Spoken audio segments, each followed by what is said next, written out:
Mateus capítulo 25. Quem estiver com a lição em mãos, já pode abrir na nossa lição, é a 11ª lição, com o título A Realidade Bíblica do Inferno.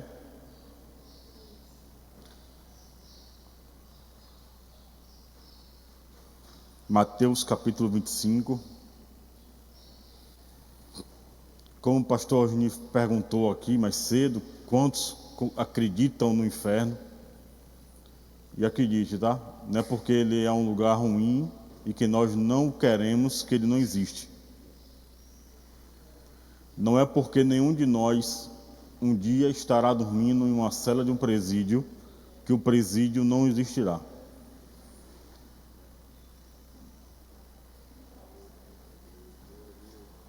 Não é porque um de nós não pisará em um terreno em guerra que a guerra não existirá. Temos o privilégio de estarmos em um lugar pacífico, livres, mas não é por este lugar que nós estamos, local que estamos, que não quer dizer que os lugares de tribulação também não existam. E não tem por que não dizer que o lugar de tribulação eterna também não existe. Tá? Quando eu ministrei aqui sobre os inimigos do cristão, falei sobre o diabo e falei, você pode até não querer conhecer acerca dele, mas ele sabe muito acerca de você. Então, o bom desse trimestre das nossas lições é que está trazendo alguns ensinamentos, principalmente em volta de algumas coisas que nós preferimos não falar a respeito, mas que é muito real. E que talvez se falássemos um pouco mais sobre ele, nós teremos uma mente muito diferente do que nós pensamos. Em que nossas preocupações e nossas ministrações de culto comum, em que nós buscamos a melhor casa, deveríamos ter em mente que essa melhor casa é a casa na eternidade, na presença de Deus. Eu falei com o irmão aqui essa semana, na sexta-feira à noite, que eu falei com ele que estava sumido, pensei que estava arrebatado, mas eu estava por aqui ainda, então eu acreditei que não houve arrebatamento. E ele disse, não, vou pastor, eu vou morar, a minha casa lá na eternidade vai ser próximo da sua. Eu falei, meu irmão, vai ser tão próximo que até a luz a gente vai dividir. A luz da minha casa vai ser a luz da tua casa. De tão próximo que nós vamos estar. Para quem não entendeu a referência bíblica, a palavra de Deus diz que a glória de Deus iluminará. É Deus que vai iluminar os nossos lares. Na eternidade será assim. Vamos lá, sem mais delongas, vamos ao texto. Mateus capítulo 25, versículo 41, diz assim: Então dirá também aos que estiverem à sua esquerda, apartai-vos de mim, malditos, pois para o fogo eterno, preparado para o diabo e os seus anjos. Porque tive fome e não me deste de comer, tive sede e não me deste de beber. Sendo estrangeiro, não me recolhestes, estando nu, não me vestistes, e estando enfermo na prisão, não me visitastes. Versículo 44. Então eles também lhe responderam, dizendo, Senhor, quando te vimos com fome, com sede, ou estrangeiro, ou nu, ou enfermo, e na prisão, e não te servimos? Então lhes responderá, dizendo, em verdade vos digo, quando a um destes pequeninos o não fizestes, não o fizestes a mim. E irão estes para o tormento eterno, mas os justos para a vida eterna. Amém? Texto forte, tá? Texto forte. O textual da lição está no versículo 41 desse mesmo texto. Então dirá também aos que estiverem à sua esquerda, apartai-vos de mim, malditos, para o fogo eterno, preparado para o diabo e os seus anjos. A verdade prática, o inferno é o lugar real de dor, agonia e desespero. Sua realidade é um alerta para nós ao longo da nossa jornada. Meus irmãos, hoje nós vamos falar sobre inferno, trazendo alguns conceitos, algumas características, mas principalmente a necessidade de nós levarmos esse estudo um pouco mais a sério, conhecermos um pouco mais a sério. Como eu disse, não é um lugar que nós estamos mais destinados a ir, mas isso não quer dizer que é um lugar que não deve ser entendido também. Vou falar ser um pouco mais claro. Vivemos no dia hoje em que a igreja, não a igreja Cristianos Sem Fronteira, mas a igreja como um todo, não se preocupa nem mesmo sobre a eternidade, sobre o lugar da salvação, sobre a glória, sobre a Nova Jerusalém. Não se fala a respeito tanto disso, porque o agora, o imediato, se tornou mais importante. O que é que eu tenho para receber agora se tornou importante. O que virá à eternidade, o que virá ao futuro, cabe a Deus. Mas em vários textos, a Bíblia deixa muito claro, o próprio Senhor Jesus deixa muito claro, que nós devemos também nos preparar, nos cuidar. Domingo passado falamos sobre santificação, sobre consagração.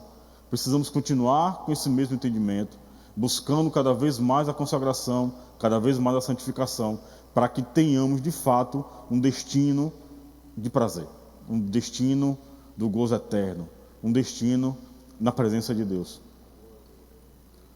Mas existe um caminho ao lado que leva para a perdição, e é sobre ele que nós vamos falar, sobre esse caminho do inferno. Eu vou ler a introdução da lição, para que nós consigamos entender um pouco mais, e a gente vai trazer algumas características no decorrer da lição, tá? Deixa eu pedir para vocês assim, só uma ajuda. Hoje eu acordei com um pouco de tosse e eu fiz uma besteira, eu fui tomar um antialérgico, que dá um pouco de sono. Então, se eu trocar as palavras aqui um pouco, o pastor Nia, que está aqui na minha frente, ele vai levantar a mão, vai corrigir. Se eu falar alguma coisa fora de algum local, não se preocupa não, é a mente que está tentando trabalhar aqui junto, tá bom? Mas com fé em Deus eu vou ficar, não vai ter nenhum problema não, tá? Só para vocês ficarem um pouco cientes, já vi um cansaço do mais de impacto, e eu não tomei esse remédio agora pela manhã, depois que eu tomei que eu fui me tocar, tá bom? Mas vamos lá, a introdução da lição fala assim: o inferno é um dos assuntos principais do Novo Testamento. O Senhor Jesus ensinou mais a respeito do inferno que o céu nas páginas dos evangelhos. Ele também ensinou mais sobre o inferno do que o apóstolo Paulo. O que é que a lição está querendo dizer aqui? Está querendo dizer que isso é um assunto que era recorrente pela fala de Jesus. Ele falava mais acerca do inferno do que acerca do céu. Nem o apóstolo Paulo, em suas cartas, que escreveu muito mais textos, se nós resumimos as cartas paulinas aos evangelhos, em comparação ao outro, ainda assim Paulo escreveu sozinho, e ainda assim ele falou menos do inferno do que Jesus. Por isso, nessa lição, estudaremos a doutrina bíblica do inferno. Situaremos a resistência atual de muitos em relação à doutrina.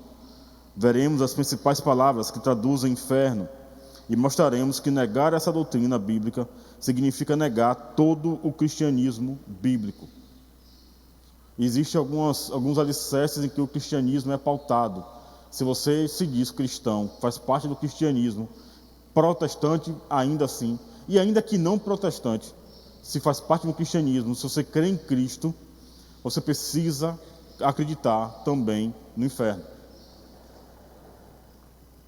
Faz parte do cristianismo, tá bom? A nossa lição começa, a primeira parte da lição fala sobre o pensamento humano a respeito do inferno. O que dizem os filósofos e os teólogos da mente cauterizada. Teólogos modernos e pós-modernos negam a inspiração plenária da Bíblia e por isso agem para enfraquecer a doutrina bíblica sobre o inferno, dizendo que se trata de um pensamento pagão que deve ser erradicado da Bíblia. Estamos agora vivendo um momento em que alguns teólogos, alguns líderes conceituados, respeitados, que têm uma palavra forte quando se diz respeito a tudo que se envolve o cristianismo. Por que a palavra forte, pastor? Porque são pessoas que, ao decorrer da sua caminhada cristã, eles conseguiram trazer pessoas que têm um pensamento voltado ao pensamento deles. São, de fato, a visão do discipulado, a visão do discipulador para essas pessoas, ainda que não congreguem na igreja desses homens, alguns deles pastores, mas que num determinado momento agora começaram a passar na mente deles a possibilidade, inclusive, da Bíblia ser modificada. a Bíblia ser refeita. A Bíblia está aí, está pronta há quase 2000 anos, mas aparentemente parece que agora se tornou a necessidade para que ela seja corrigida, para que ela seja alterada, para que ela seja modificada. Em alguns dos pontos em que ela precisa ser modificada, é justamente o que diz respeito ao inferno. Esses teólogos modernos, eles entendem que existem alguns termos que a Bíblia traz, entre eles o inferno, que são visão de pagãos. Não é um texto que vai falar sobre uma realidade, mas uma visão inclusive metafórica. Como se fosse um local de uma imaginação, em que quando o texto bíblico traz esse entendimento, não traz como um lugar real, mas traz como um lugar apenas de facilitar o entendimento. E nós vamos ver, eu vou trazer alguns textos aqui para a gente. A lição traz alguns textos para nós também, que vai comprovar que não é um local metafórico, mas se trata de um local real. Um local que existe. Um local preparado para o juízo final. Outros chegam até a admitir que certas pessoas irão passar pelo inferno, mas por tempo provisório. Porém, durante esse período serão purificadas e receberão uma segunda chance para entrar no céu. Se você tiver papel e caneta aí, deixa eu já trazer para vocês alguns textos aqui para nós lermos, tá? Primeiro, quem estava com a Bíblia aberta em Mateus 25, pula aí um capítulo, vamos a Mateus capítulo 25, versículo 46. Mateus 25, 46. E diz assim: irão estes para o tormento eterno, mas os justos para a vida eterna. Esse é o versículo. Irão estes para o tormento eterno. Ele é eterno. 2 Tessalonicenses, capítulo 1, versículo 9. Se vocês quiserem anotar, eu vou lendo aqui, vocês podem ir anotando aí, para ir guardando também, tá? Diz assim: os quais por castigo padecerão eterna perdição ante a face do Senhor e a glória do seu poder. Aqui fala sobre eterna perdição. Então, se há um entendimento que diz que a Bíblia, segundo alguns modernos dizem, que a Bíblia, que o inferno em si não é o local eterno, aqui nós acabamos de ver dois textos que corroboram para dizer que de fato ele é o local eterno. O tormento vivido nele será eterno. Amém?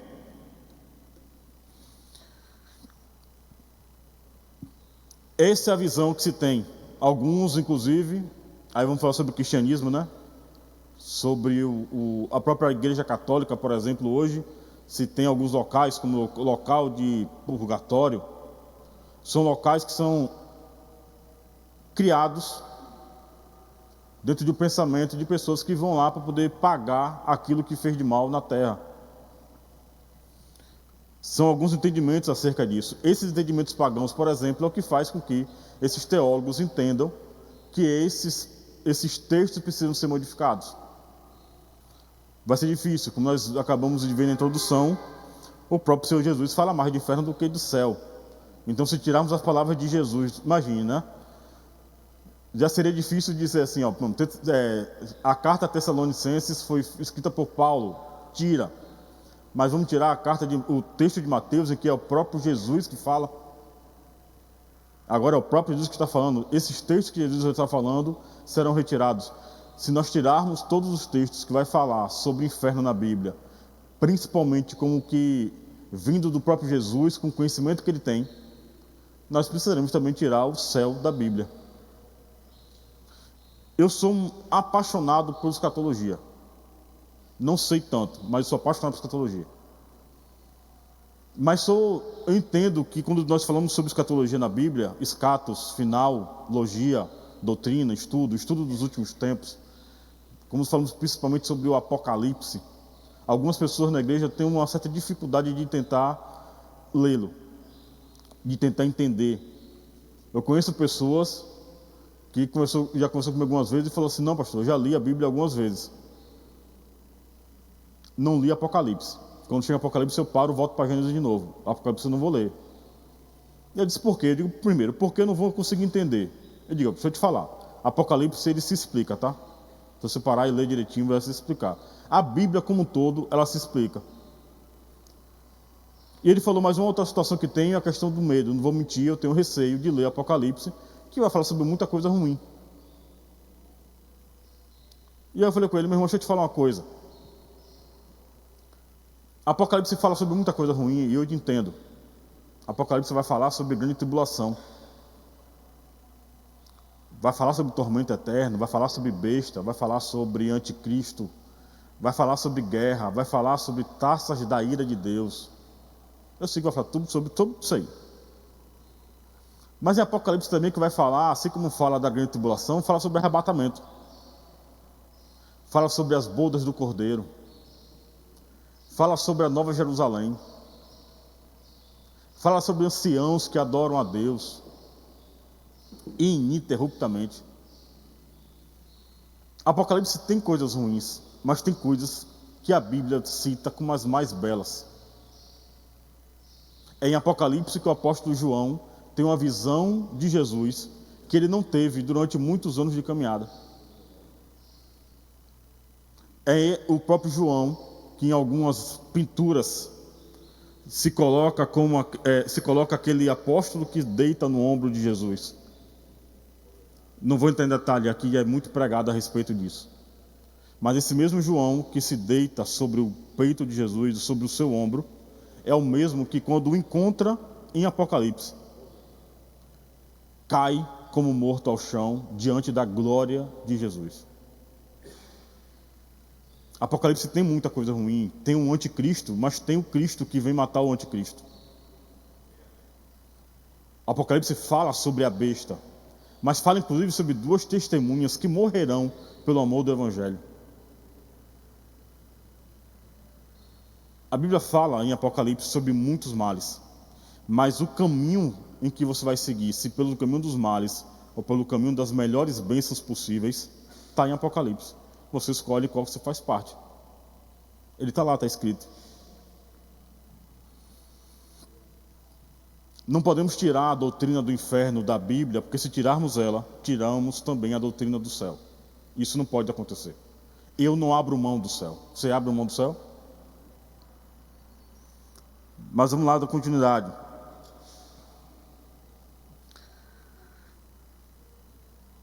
Como eu disse, nesse primeiro tópico vai falar também sobre a questão de o inferno como local temporário, em que as pessoas irão passar por um momento em que vão pagar suas dívidas, e aí após esse momento de correção, elas poderão ir para a eternidade como pessoas salvas. É inclusive desse mesmo contexto que há alguns séculos atrás, a Igreja Católica entendia que as indulgências poderiam ser pagas. O que eram indulgências, pastor? Deixa eu explicar para vocês. Até alguns séculos atrás, nas praças, no meio das feiras, eram-se colocados sacerdotes para que pudessem vender indulgências na feira comum. Indulgências eram como cartas de liberação do inferno. Cartas de salvação. Se na família houvesse um bebum, não precisa ser um pecador convicto e claro, não. Um bebum, um pai de família que só vivia bêbado, era-se incluído e era-se informado naquele período. Algumas crianças que morriam sem ser batizadas, inclusive, também tinham essa mesma prática. Eram pessoas que não iriam para o inferno, iriam para o purgatório, iriam para um momento de purificação. O que é que acontecia? As indulgências eram compradas. A família vendia tudo que tinha, suas propriedades, seus animais, tudo que tinha. Para quê? Para comprar essas cartas com a convicção que aquele ente querido que estava vivendo num período do purgatório poderiam ser tirados do purgatório, pagaria a sua dívida mais rápido e assim poderiam ser salvos. Essas eram as indulgências. Mas a Bíblia vai trazer sobre um texto em Lucas, capítulo 16, texto muito conhecido, sobre o rico e Lázaro. Lucas 16, do 19 ao 31. E esse texto de Lázaro vai falar sobre de um mendigo, Lázaro, que morre. Inclusive, deixa eu falar para vocês uma coisa. Deixa eu tirar aula, escola, posso trazer para vocês um entendimento diferente. Alguns tratam esse texto de Lázaro e o rico como uma parábola. E não é parábola, tá? Sempre que existe uma parábola escrita na Bíblia, Jesus começa a falar acerca da palavra e traz um entendimento acerca dela. E aqui, se nós olharmos o início do texto, já dá a entender que Jesus não está contando a parábola, está contando uma história. Algo que pode ter acontecido de fato. E o texto fala que Lázaro, o pobre Lázaro, ele está morto em um local. Eu não vou dizer o nome dele aqui ainda, porque a gente vai chegar lá nesses nomes já em breve. E ele vê um abismo, e do outro lado do abismo existe um rico. Estavam separados, embora estivessem no mesmo lugar. Guarda isso, tá? Embora separados, estavam no mesmo lugar. Eles conseguiam se ver. Lázaro salvo no lugar da salvação. O rico no lugar da perdição. E a Bíblia diz que o rico pede para que Lázaro ressuscite, para que vá falar aos seus parentes acerca daquele lugar, para que aqueles próximos a ele não fossem para o lugar em qual ele estava. E o texto vai dizer que é dito àquele homem que não adianta, ainda que ele ressuscitasse, para falar a respeito disso, não poderia trazer salvação, ainda que aquela pessoa não quisesse. Ou aqueles que não ouviram a Abraão e aos profetas e a Moisés. O que quer dizer a Moisés e aos profetas? Abraão não, a Moisés e aos profetas. Está falando ali sobre o Pentateuco, escrito por Moisés, os 5 primeiros livros da Bíblia, e sobre os profetas. Guarda isso também, tá? São aqueles que evangelizavam no Antigo Testamento, os textos que vão falar sobre o inferno, o período de perdição ou de salvação. Se esses que ouviram os profetas e ouviram ao Pentateuco, ouviram Moisés, e ainda assim não se converteram, não vai ser vendo um que ressuscitou que vai se regenerar.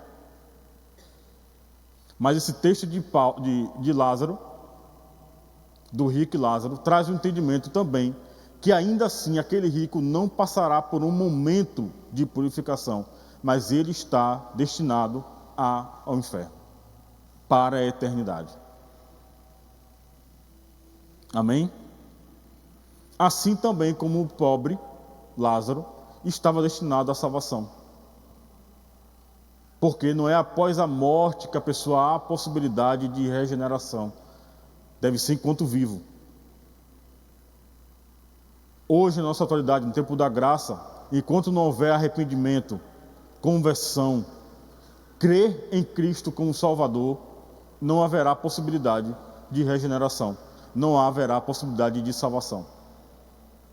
Embora alguns queiram comprar isso com boas obras e com alguns outros artifícios, o único caminho que leva à salvação é a cruz.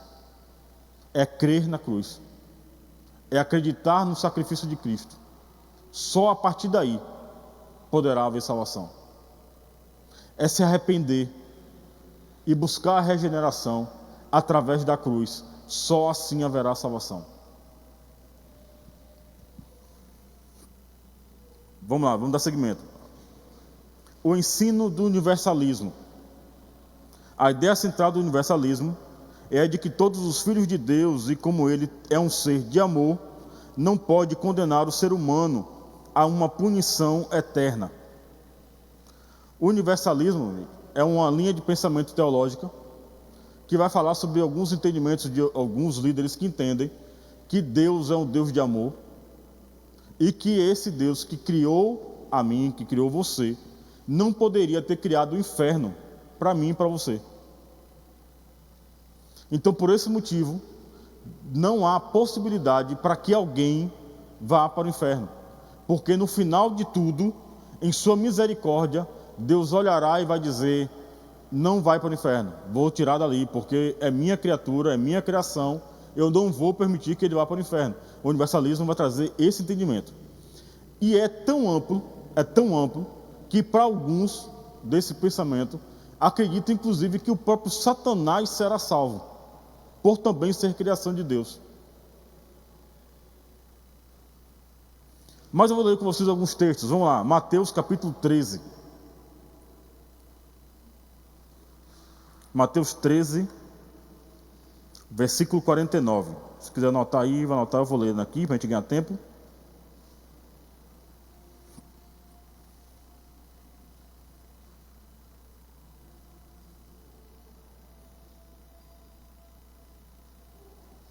Mateus 13, versículo 39, versículo 49. Vem aqui.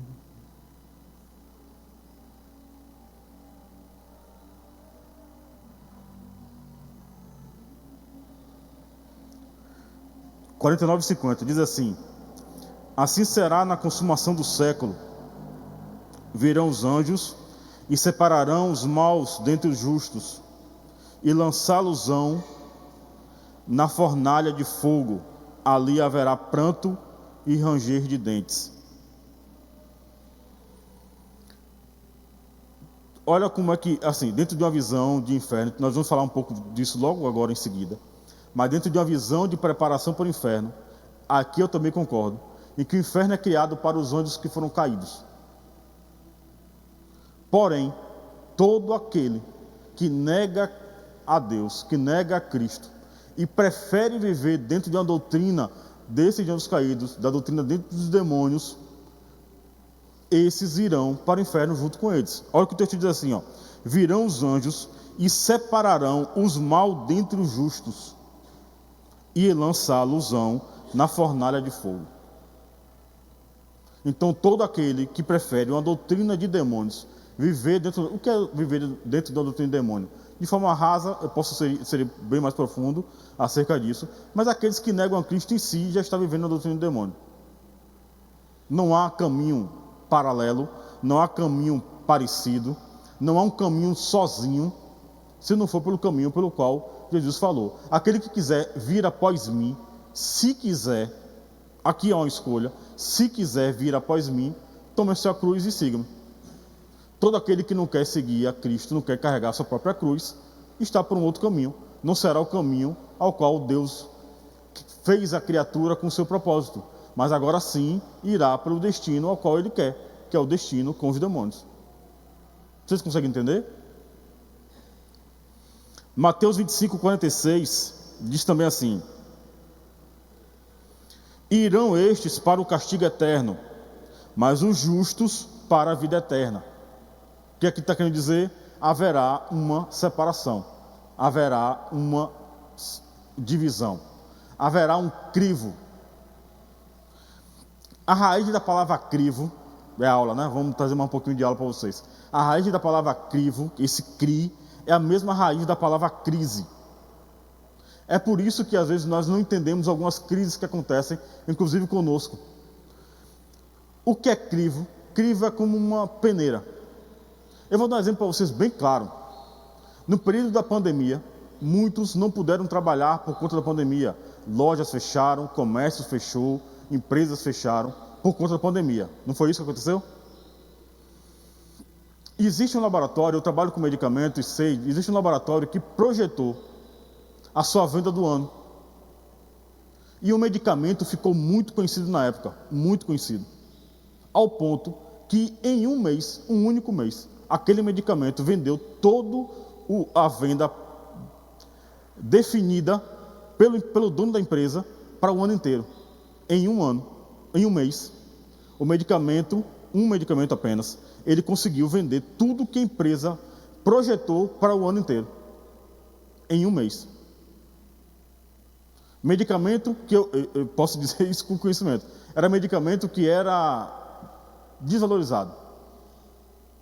Irreconhecido. Ninguém nem sabia falar direito qual era o nome dele e nem para que ele servia. Mas que em cerca de uma semana ou 2 semanas, ele se tornou o medicamento mais pesquisado na internet e com custo de até 100 vezes mais do que o custo comum dele. Por que, pastor, está dizendo isso? Porque enquanto alguns, passando pelo momento de crise, estavam em suas casas, dependendo de ajuda de governo, tinha um empresário que em um mês poderia fechar suas portas, porque tudo que ele projetou tinha recebido. É a peneira. Às vezes nossa caminhada cristã, nós passamos por alguma crise. E Deus permite essas crises. Por quê? Porque a gente precisa ser peneirado. Alguns males precisam ser tirados. Algumas pessoas que fazem com que nós sejamos um pouco maior do que o que nós possamos passar por esses buracos da peneira, precisam ser tirados de nós. Alguns males precisam ser tratados na crise, para que nós possamos deixar ele e seguir de maneira leve. Isso é o crivo, isto é a crise. Aqui está falando, esse texto, Mateus 23, 49 e 50, Mateus 25, 46, fala desse momento em que haverá um crivo, e que com certeza haverá uma crise, mas que alguns que se sentem grandes demais, ficarão presos à peneira, e alguns menores passarão por ela, sem nenhum tipo de dificuldade, em meio à crise. Vocês me entenderam? Se quiser anotar, esse eu não vou ler para a gente ganhar tempo, tá?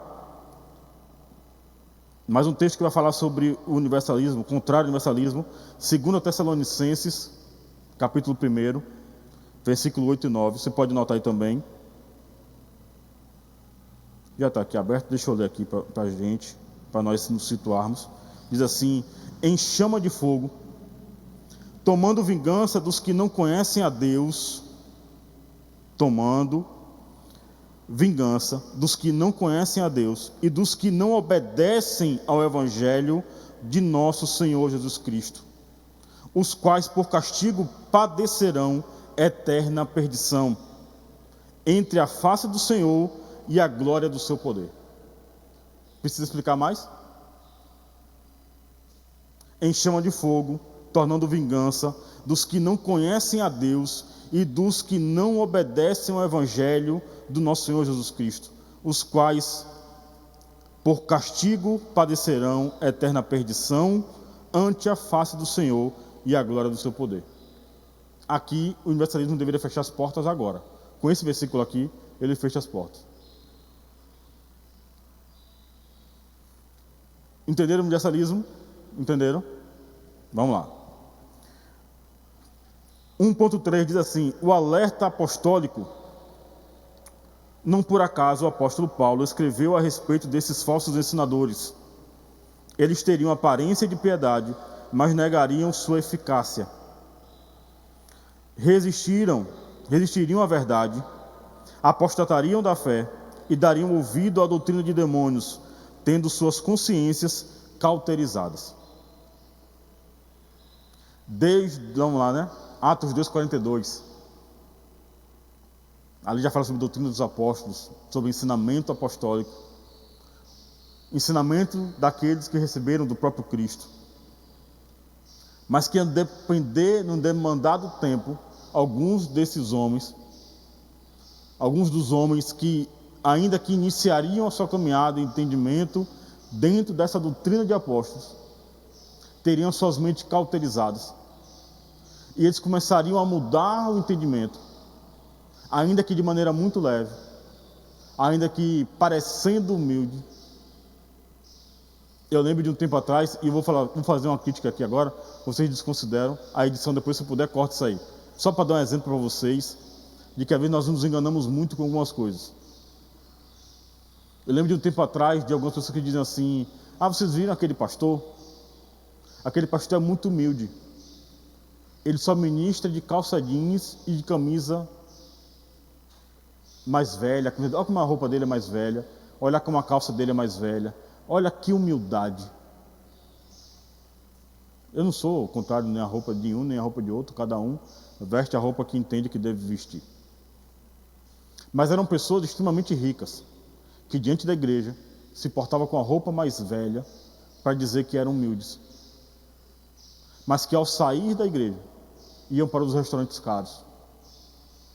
Nas suas viagens de férias, iam para lugares caros, com suas roupas caras, mas que diante da igreja se botavam dentro de uma roupa simples, e outros diziam: olha como ele é humilde.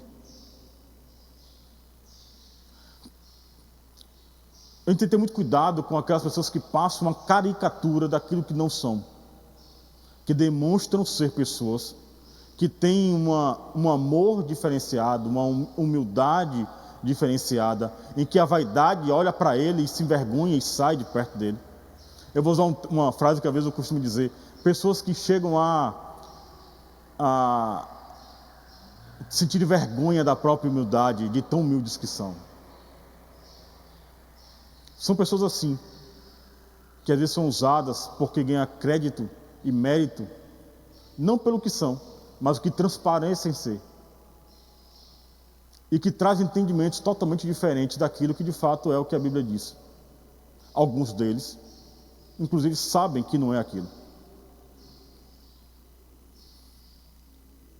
Efésios 6 vai falar sobre a armadura de Deus. E eu lembro que de um momento de estudo com alguns irmãos, nós falamos sobre o capacete da fé, o escudo da fé.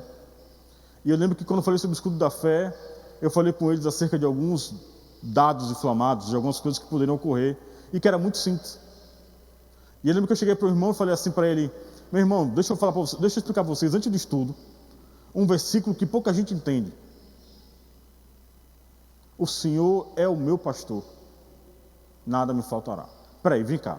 Você já parou para imaginar o início desse texto, em que fala que o Senhor é o meu pastor? Esse texto está querendo dizer que não existe pastor. É apenas Deus, é apenas Cristo o nosso pastor. Homem nenhum pode ser pastor. E aí alguns irmãos olhando para mim e disseram: não é verdade? Você tem razão.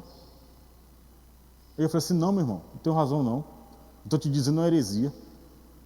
Alguns são dados como pastor, a própria Bíblia vai corrigir o que eu acabei de falar. Alguns são dados para mestres, alguns são dados para pastores, alguns para evangelistas. A Bíblia diz que alguns são pastores. E por que você falou isso? Ele disse: sabe por quê? Porque vocês acreditam em mim. E é por isso que na escola bíblica como a de hoje, quem está aqui sente um peso maior. Sabe por quê? Porque sabe que tem que ter cuidado com o que fala. Porque sabe que vai prestar conta do que está sendo dito. Naquele momento eu corrigi. E falei: mas sabe por que eu estou te dando esse exemplo? E por que eu dei esse exemplo aqui agora? Porque às vezes são pessoas que têm esses dados inflamados, de textos transformados, que traz para a igreja, e que às vezes pelo tom de voz, e às vezes pelo jeito de falar, pela altura e pela imposição, a igreja compra a ideia. Eu participei de um seminário durante 2 anos, 2 anos e meio, eram 3 anos, e eu parei no último semestre. Por quê? Porque no início do seminário a gente estudou sobre a palavra de Deus, sobre bibliologia, e nesse seminário a gente ficou muito claro. Nós iniciamos a matéria toda dizendo: você no final, você vai dizer se a Bíblia é a palavra de Deus, se a Bíblia não é a palavra de Deus, ou se a Bíblia contém a palavra de Deus. E estudamos sobre Jó enquanto Satanás chega para Deus e fala: deixa eu tocar em Jó. E espera aí, se é a palavra de Deus, por que Satanás está falando? Como é que a palavra de Deus é a frase de Satanás e está ali? Não pode. Ali é a inspiração. Satanás não falou na Bíblia. O escritor escreveu o que Satanás falou. É diferente. E no final toda a turma estava convicta: a Bíblia é completa, genuína, a palavra de Deus. Mas depois de 2 anos, um professor chegou, de maneira muito simples. Eu ainda lembro do início da aula, em que ele se reclinou na mesa, não falou nada, ninguém sabia. Achamos que era um colega novo que chegou. E depois de um tempo ele falou: vocês podem se sentar para que eu inicie a aula? Eu sou o professor. E todos sentaram. Olha que humildade dele. E ele começou a falar, e ele trouxe muito texto de livros de teólogos e de filósofos, não texto bíblico. E no final ele falou assim: deixa eu falar uma coisa para vocês. Nós estudamos no seminário de teologia muito sobre Bíblia, e a Bíblia não é necessária para nada, não é necessária para a salvação. Ela é apenas um livro que nos ajuda. Para a nossa salvação hoje, a Bíblia não é necessária. Aí, pô, peraí. Como é que é esse negócio aí? Abraão seguiu a vontade de Deus, a voz de Deus, sem nunca ter lido um texto bíblico. Eu digo, mas é na Bíblia que a gente sabe disso. É a Bíblia que fala a respeito disso. Sem a Bíblia, nós nem saberíamos quem era Abraão. E ele começou a desfazer muito. E aí eu vi, à medida com que ele falava, com o jeito de falar, humilde e demonstrando tamanho conhecimento, a turma começou a comprar a ideia. E começou a comprar a ideia.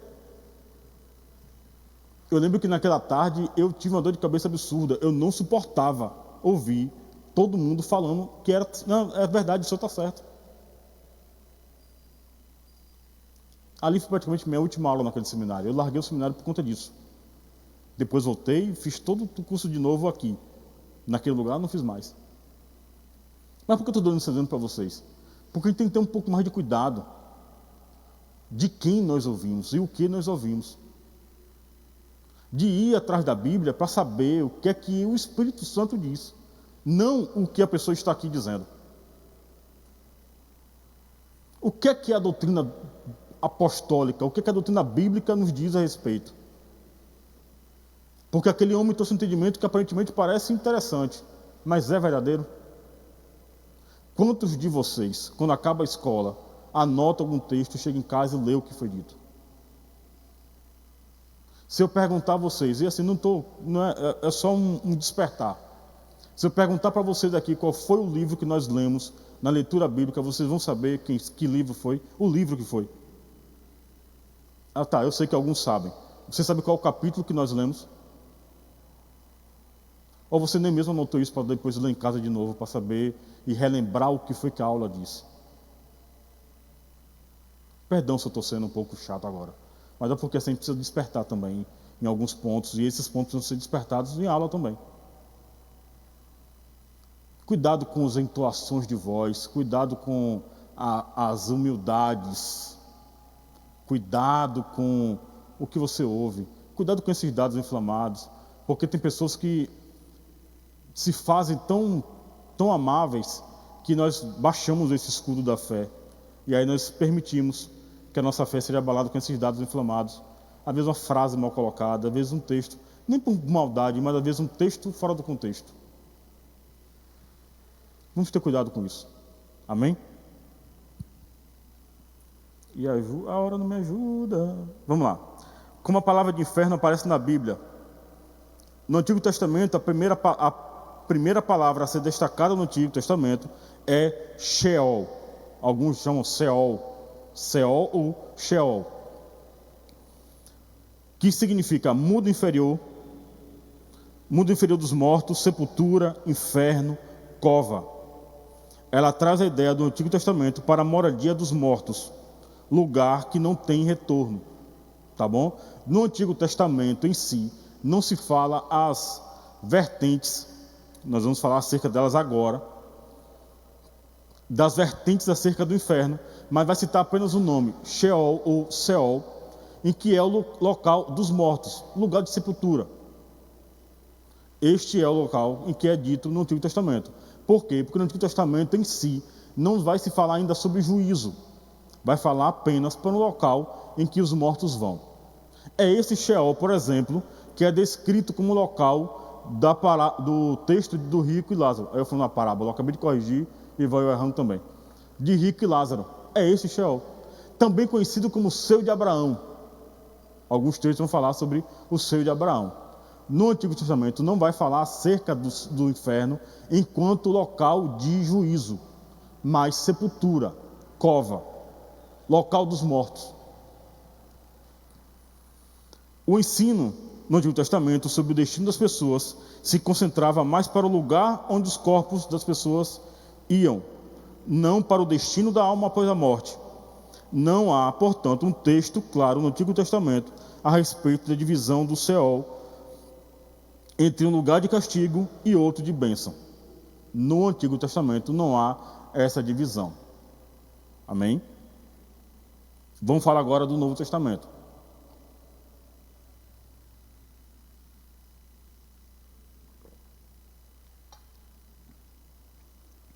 No Novo Testamento existem 3 palavras que vão trazer um pouco mais de entendimento acerca disso, tá?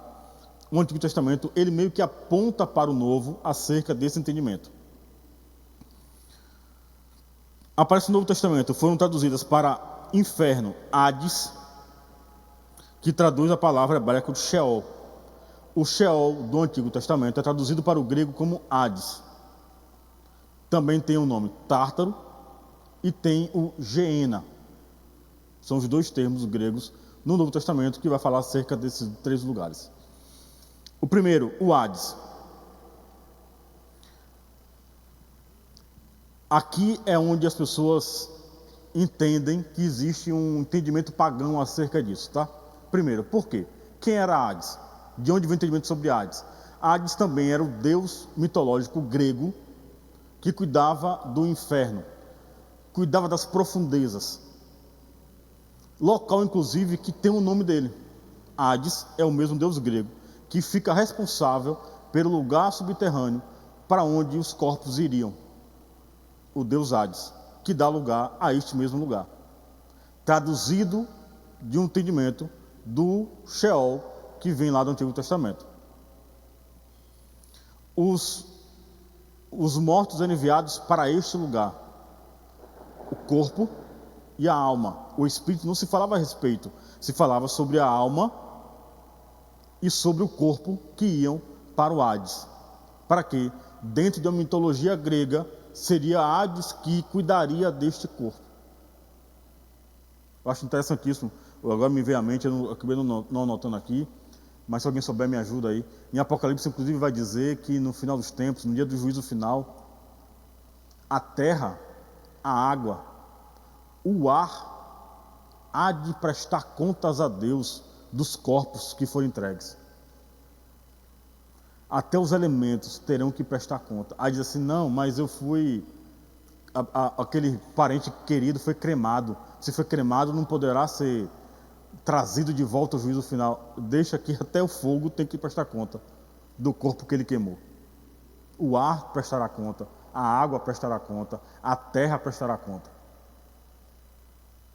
A mitologia grega, por mais que queira ser grande, ela sempre vai ser muito pequena. E olha, eu não estou dizendo, não é exagero não, é muito pequena diante de um Deus eterno, em que controla inclusive eles.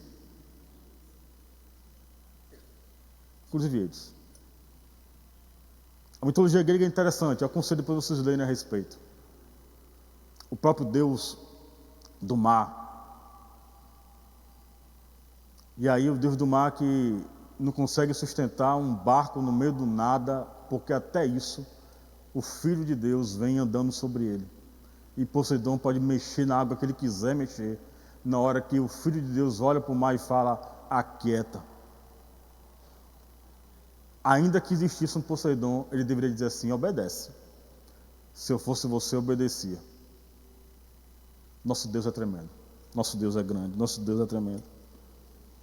Esse é o Hades, local de sepultura, local dos mortos. O outro lugar é o lugar do Tártaro. Lugar mais profundo que o Hades, onde os anjos que caíram com Satanás estão lá no Hades. Vamos lá, 2 Pedro 2,4.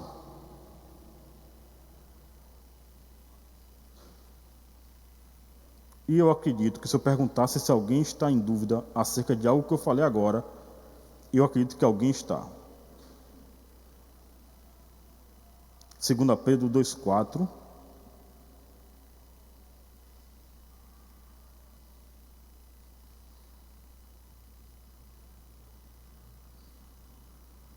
Aqui, eu encontrei. Porque se Deus não poupou os anjos que pecaram, mas os lançou no inferno, Tártaro, e os entregou às cadeias da escuridão, ficando reservados para o juízo final.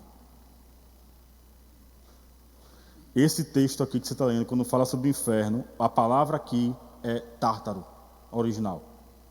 Porque se Deus não poupou os anjos que pecaram, mas os lançou no inferno, no Tártaro, e os entregou às cadeias da escuridão, ficando reservados para o juízo. Existe um entendimento aqui sobre esse texto, que vai falar que esses anjos estão guardados para o juízo final, em que eles serão julgados. Mas existe um outro entendimento, que esses anjos estão sendo guardados para o juízo final, não para o julgamento deles, mas para tentar tirar a salvação, inclusive daqueles que já são salvos. Há um entendimento, inclusive, que no final dos tempos, principalmente no período pós-milênio, em que esses anjos serão soltos para rodar a terra, e aqueles que ainda que sejam salvos, tenham qualquer tipo de fraqueza, eles ainda tentarão levar para o inferno. E aqui é importante porque, se esse entendimento for correto, os demônios que fazem estrago hoje não passam de pau mandado desses aqui. Os anjos fortes, caídos, estão presos. O que tem hoje são demônios, pequenos seres debaixo da autonomia de Satanás. Esses aqui, se serem soltos, ai daqueles que não tiverem convicção da salvação. Porque esses aqui farão milagres. Esses aqui se transformarão em pessoas muito boas. E diante desta confiança, eles levarão muitos ao Tártaro, para o local deles. Mas voltando para o texto, para o entendimento do inferno, saindo da escatologia, Tártaro é o local em que esses anjos caídos estão. É um local mais profundo do que o Hades. Agora nós saímos do entendimento do local em que o corpo é queimado, do que onde arde, queima não, onde arde, e eu vou explicar isso para vocês. O local de sepultura, ele é tirado do local do Hades, e aqui vai para mais profundo. Aqui é o Tártaro, aqui é o local onde os anjos caídos estão. Aqui é o local em que Deus preparou para esses anjos caídos. E tem o terceiro local, o Geena. Geena é o local ainda mais profundo. Ou seria o último local. Aqui é o local que é lançado àqueles que caíram, que já foram julgados diante do trono branco, que é o último julgamento, que a Bíblia traz como o julgamento do trono branco.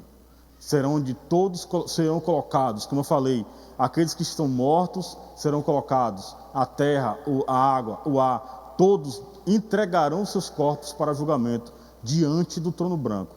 Aqui é a última separação, porque aqueles no trono branco que são separados para a salvação viverão na Nova Jerusalém, e aqueles que estão destinados à perdição serão jogados no Geena. Aqui é no lago de fogo. Apocalipse 21, 8.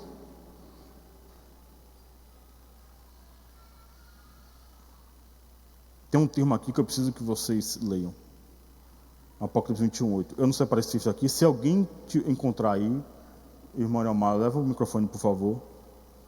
Mas quanto aos covardes, Não tinha pastor? e aos incrédulos, e aos abomináveis, e aos homicidas, e aos fornicadores, e aos feiticeiros, e aos idólatras, e a todos os mentirosos, a sua parte será no lago que arde, com fogo e enxofre, o que é a segunda morte. Pastor, repete por mim, por favor, só esse... Pode repetir o versículo inteiro, que eu pedi que a Bíblia leia quais as características, tá? Tem as carteirinhas que vão para esse lugar. Mas quanto aos covardes, e aos incrédulos, e aos abomináveis, e aos homicidas, e aos fornicadores, e aos feiticeiros, e aos idólatras, e a todos os mentirosos, a sua parte será no lago que arde com fogo e enxofre, o que é a segunda morte. Entenderam quais os critérios para poder ir para lá? Alguns dos critérios. Guarde isso. Não é um local em que queima. É um lugar que arde. Geena, ele é...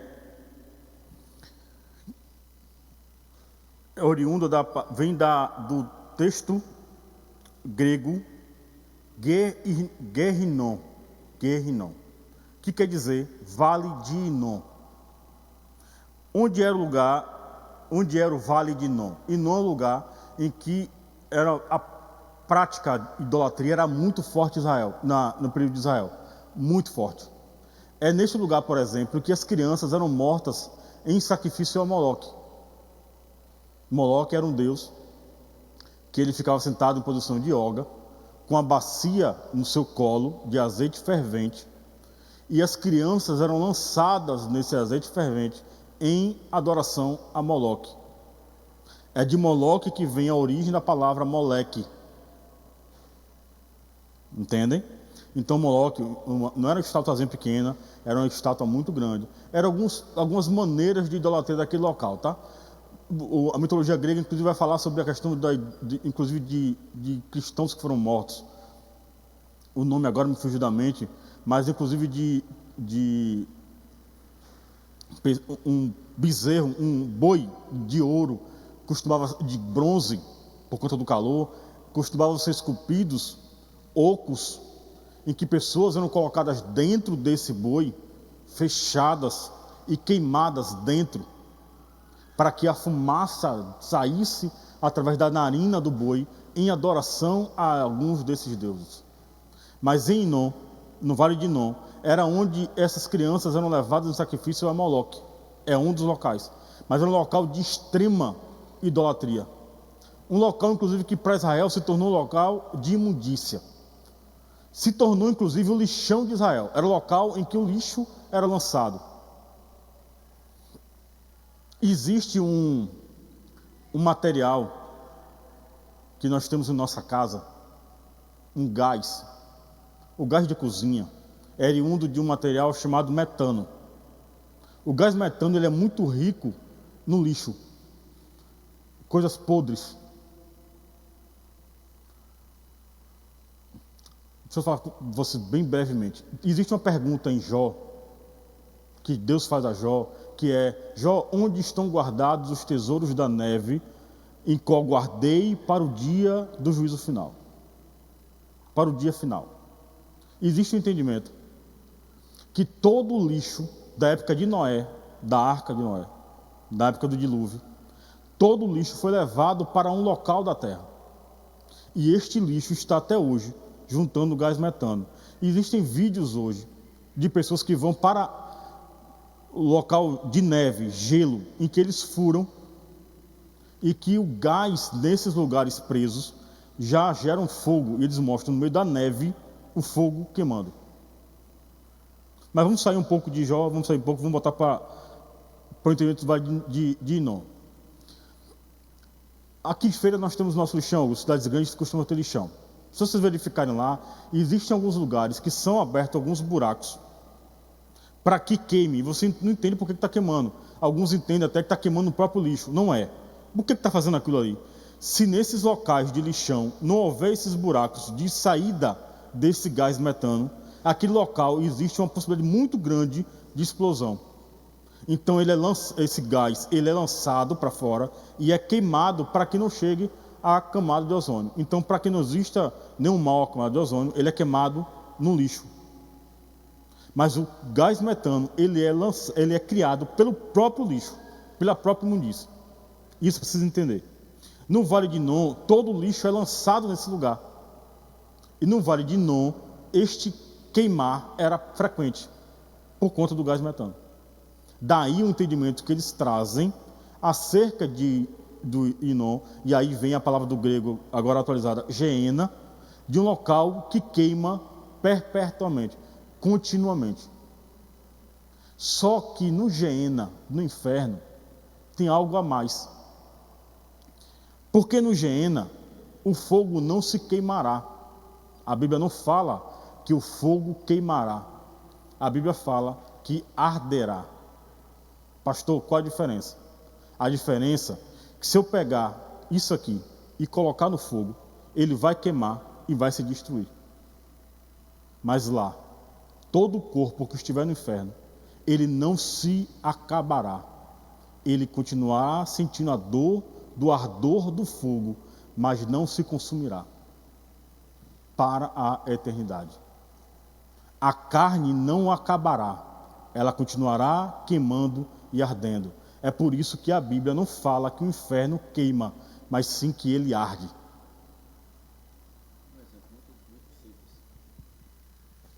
Um exemplo muito simples. Se a gente colocar fogo no braço, vai queimar e vai destruir o braço.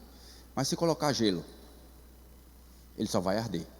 Você vai sentir arder, arder, arder, sentir a dor, mas o seu braço continua no lugar. Assim é o inferno. Bom exemplo aqui que o pastor a gente deu. Todos ouviram? Se você queimar o seu braço com fogo, ele se acabará. Mas se você queimar com gelo, que gelo também queima, tá? Direto na pele, o braço continuará intacto. Porém, você vai sentir o ardor. Essa é parecida. Eu não vou dizer que é e nem quero saber como será o arder do inferno. Entendeu? É assim, olha como a escola é bom. Nós falamos tanto sobre o inferno, quando pouco que falamos, muito não, o pouco que falamos sobre o inferno, sempre trazemos o entendimento como o inferno como se fosse um local em que se queimava as coisas. E agora nós entendemos que na verdade é um local de arder. A dor do arder é eternamente. Porque se ele se consumisse, os corpos lançados se queimariam e se acabariam. Mas no inferno não haverá final, haverá eternamente. E aí eu volto lá para o início da aula quando eu falei, aqueles que entendem que o inferno é apenas um processo, será apenas durante um período. A Bíblia deixa muito claro que não, ele será eterno, ardendo, com ranger de dentes. Esse é o Geena. Só para nós lembrarmos, no Antigo Testamento vai falar sobre o Sheol ou Seol, para alguns lugares também, para alguns dizem também seio de Abraão, que seria um lugar em que os mortos estariam. Alguns entendem que o seio de Abraão era o local em que em que Lázaro estaria, local dos salvos, também concordo com isso. E o Seol, embora fosse todo aquele lugar, vamos lá, né? dentro desse entendimento do seio de Abraão, para quem já viu acerca desse termo, o Seol era todo o local. Porém, existia dentro desse local um lugar chamado seio de Abraão, que era onde os lugares das pessoas que ouviram os profetas, que ouviram o Pentateuco, que ouviram a Moisés, reconheciam e acreditavam que de fato haveria um Messias, que haveria a salvação. Esses estão no seio de Abraão. Pastor, só para a gente se situar em relação à visão geográfica, continua no mesmo lugar? Não. Quando Jesus morre e é lançado no Seol, não no inferno, no Seol, ele não precisa ser lançado no inferno porque ele não morre pecador, ele é lançado no inferno. E lá ele comprova para aqueles que não criam em Moisés, em Noé, em Abraão, nos profetas, ele comprova e diz aqui, ó, tá vendo? Tudo o que eles falavam é verdade. Eu sou aquele que tem autoridade de ressuscitar. Mas mais do que essa autoridade, agora o texto que nós lemos e não entendemos também, muitas vezes, e ele leva cativo.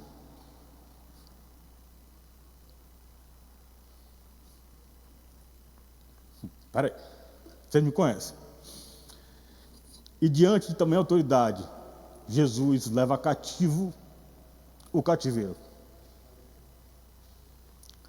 Todos aqueles que estavam no seio de Abraão, ainda que estivessem presenciando a perdição dos outros, agora eles são tirados do Seol e levados para o céu, junto com o único que tem autoridade de levar cativo o cativeiro. Agora é para mim. Alguns vocês me criticaram na transmissão, dizendo que eu costumo chorar demais. A gente releva, não dá, tá? Essa é a autoridade de Cristo. Mas vamos lá. E eu preciso encerrar que o tempo já não me ajuda. A doutrina bíblica do inferno. O conceito bíblico de inferno, à luz de Mateus 25:41, nós lemos esse texto. O inferno é um lugar real. O Deus justo e bom jamais faria um lugar como esse para ser humano criado à sua imagem e semelhança. Ele não faria esse lugar para esses que são criados por ele.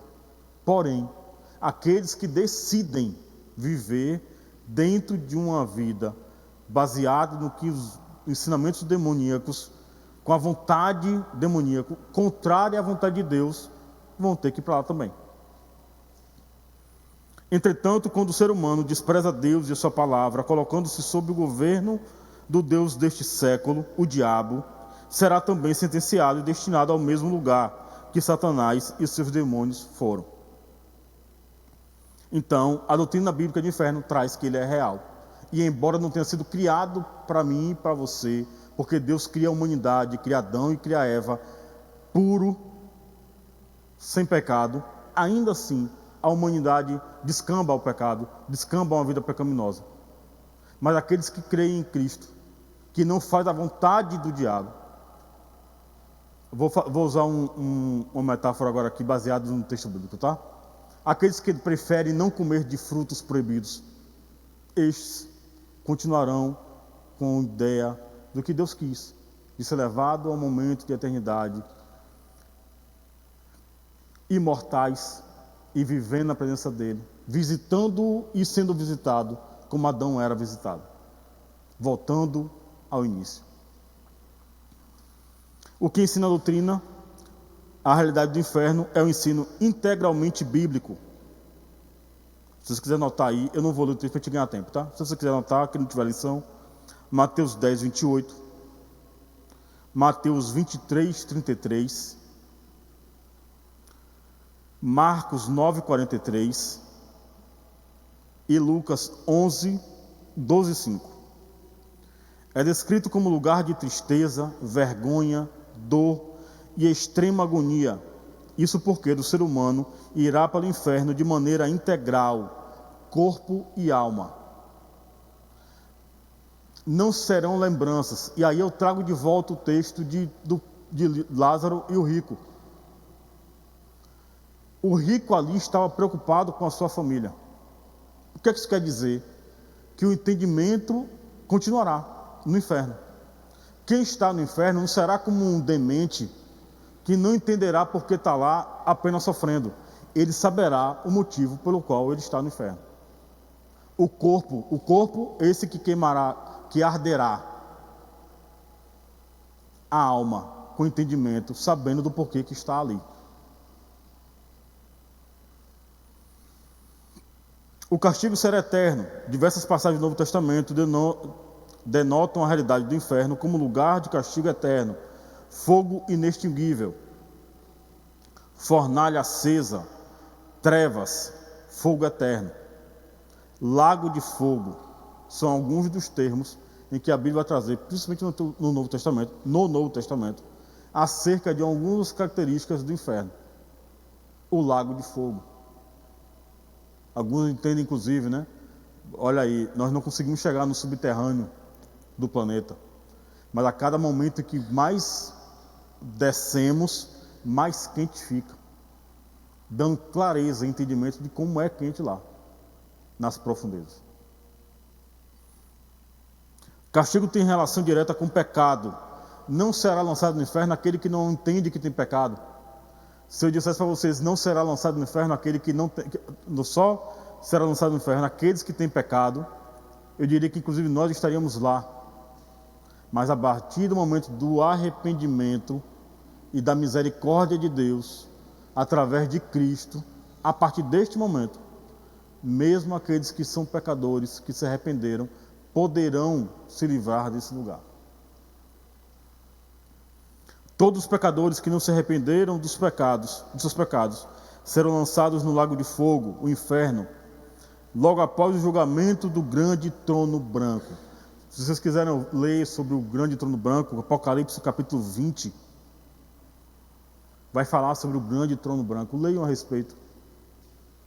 É um daqueles momentos mais lindos da Bíblia em que alguns não leem por medo. Leiam. Apocalipse capítulo 20.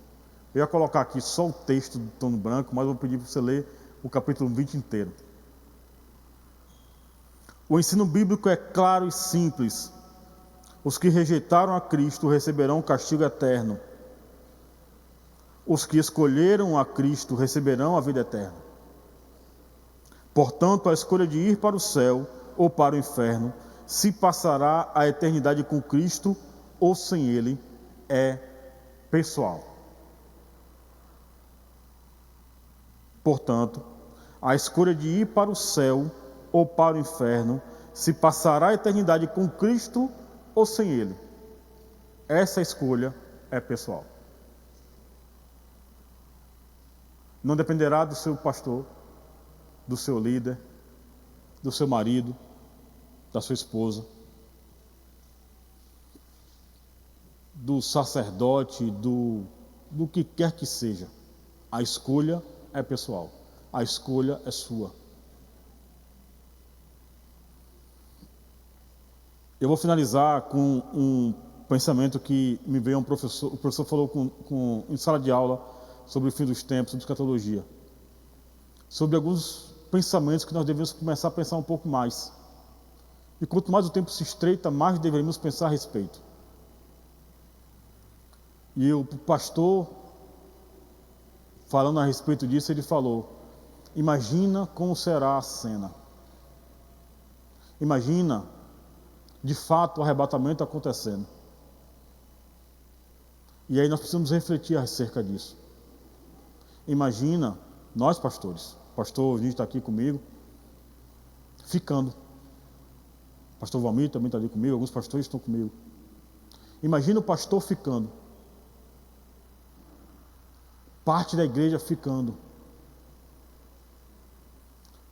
Imediatamente indo até o pastor e perguntando o que foi que o senhor fez para ter ficado aqui. Deve ter sido o mesmo motivo que me fez ficar. A culpa é sua. Imagina um pai de família olhando para sua esposa que ficou por causa dele. Imagina os filhos que ficaram por conta da diligência da mãe. E não, eu não quero trazer emocionalismo e nem quero potencializar o risco. Mas quantas vezes um entendimento como esse fará falta para um pai ou para uma mãe que hoje preferiu não trazer o filho à escola bíblica? A escola bíblica salvará, pastor? Não, não salvará. Mas talvez ela consiga ter um pouco de reflexão acerca de coisas que precisamos repensar. Precisamos estar prontos e preparados para o momento em que Jesus voltar e nos levar. Mas imagine para aqueles que ficarão. A cobrança de um para com os outros. Sabendo que passará por um momento de dificuldade e que aí sim precisarão mostrar fidelidade, porque não mostrou fidelidade no momento que é tranquilo, no momento que é de paz, no momento em que apenas precisaria ser fiel a Deus e Cristo se responsabilizaria por tudo.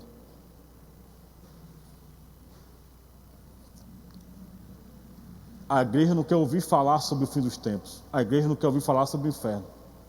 E eu finalizo dizendo: ele é real. E a ida para lá ou não é uma decisão sua. Hoje tivemos 1 hora de entendimento acerca de um local ruim. Mas também falamos acerca, ainda que entre linhas, acerca do melhor local. No local onde foi levado cativo o cativeiro. No local da adoração ao Deus eterno, que não pesa a mão, mas que quer a sua e a minha fidelidade a Ele. Amém? Deus os abençoe.